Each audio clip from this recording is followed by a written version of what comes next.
Do you want to know one of the safest and most effective barbarian strategies in the board game Rome Total War? Stay tuned to find out more.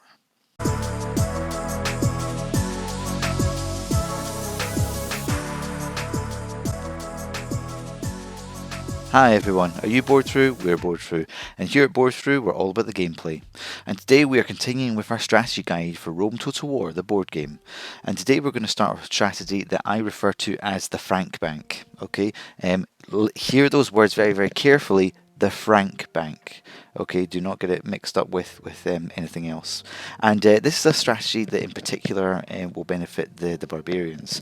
What I usually find is that when people are playing this, they're very much focused on the military aspect, and they don't focus an awful lot on the economic part. When it comes to the economics, they think going out and grabbing more and more territories is the way to be able to do that. But actually the best way to be able to do that is to follow this strategy right here. So what you'll want to do is, as the barbarians, you'll get your armies out onto the board. You'll be moving them around. You'll probably get one heading up towards the north, heading one out towards the east, one towards the southwest, and one towards the southeast.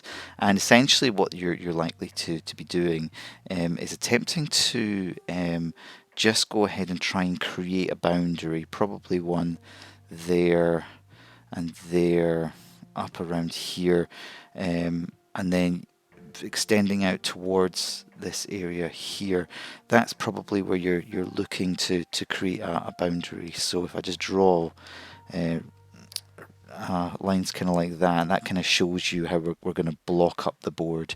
So you're going to want to stop the Romans from advancing over here, and then stopping the Greeks from advancing when they come over here, so establishing a line further over, just to make sure that what you do is you protect a small area up here, which is going to be your safe haven. And that's how we're going to be able to pull off this strategy. And as a strategy, it's actually relatively simple. So all we need to do is we need to buy up some markets, because what you may remember from the rules is that the barbarians don't need to have roads in order to make money from markets that are created within their home regions.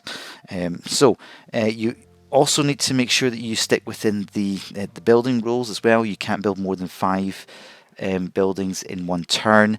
You can't build more than one building, one of the same type of building in the same region, and you can't build more than 2 of the same type of building overall within your regions.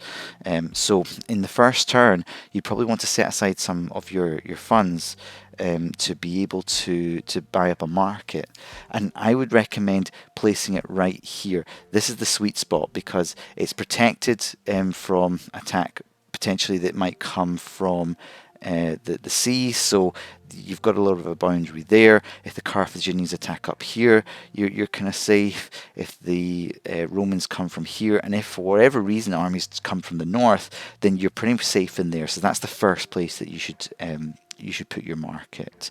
And then apart from that, you're then just looking to put your markets everywhere else. So because you're likely to build up your capital, put one there. Do that in your first turn, and there you go. There is 2 coin coming back to you. So it's a cost of 4 overall to put them there, but you're going to get 2 back every single turn. And the longer the game is, the better that this strategy actually works out.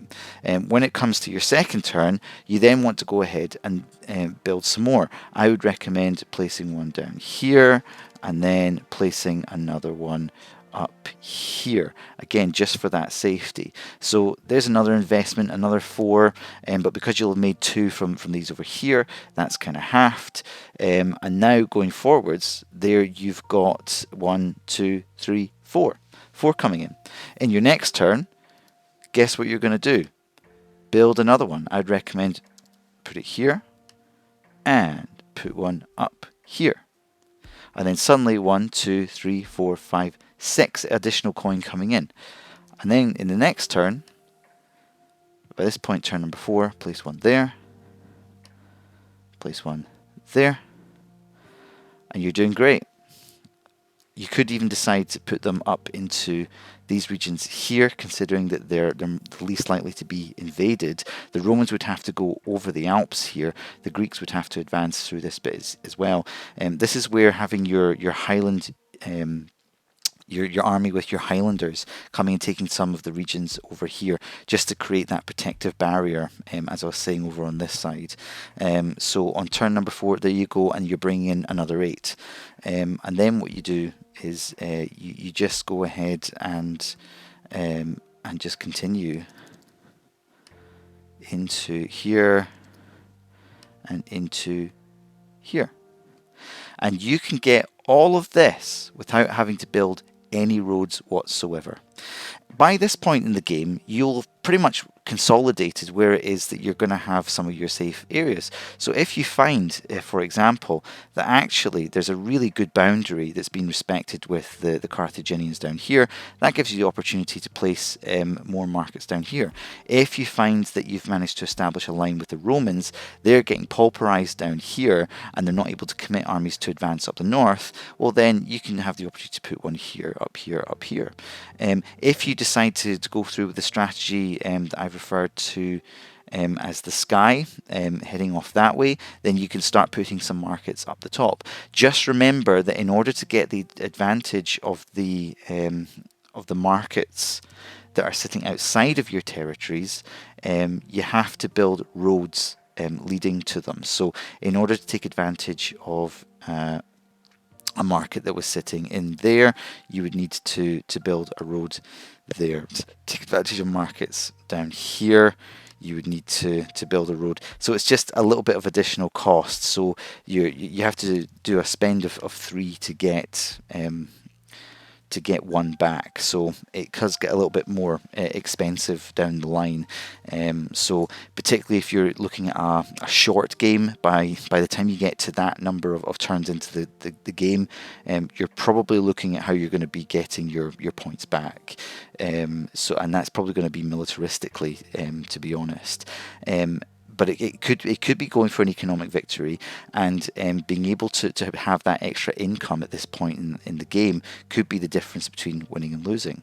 But note as well that over straits you can also build roads. That is in the rules as well. So you build a road here, and then you go 1, 2, 3. There's another 3 regions. Make sure you're building the roads within those regions up there in Britannia as well.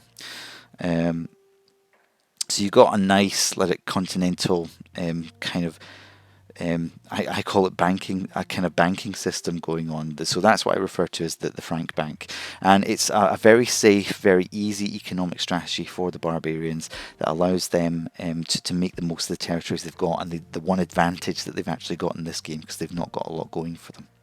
But if that was useful to you, then please give this video a like. If you want to get these sent to your feed, then please absolutely subscribe to the channel.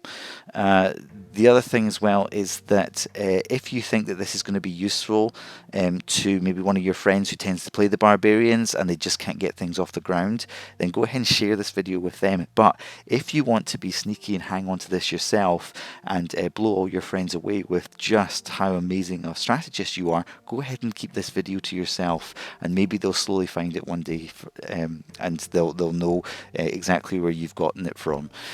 But what I'm going to do is say bye for now, and just to let you know that here at Board Fruit we are all about the gameplay.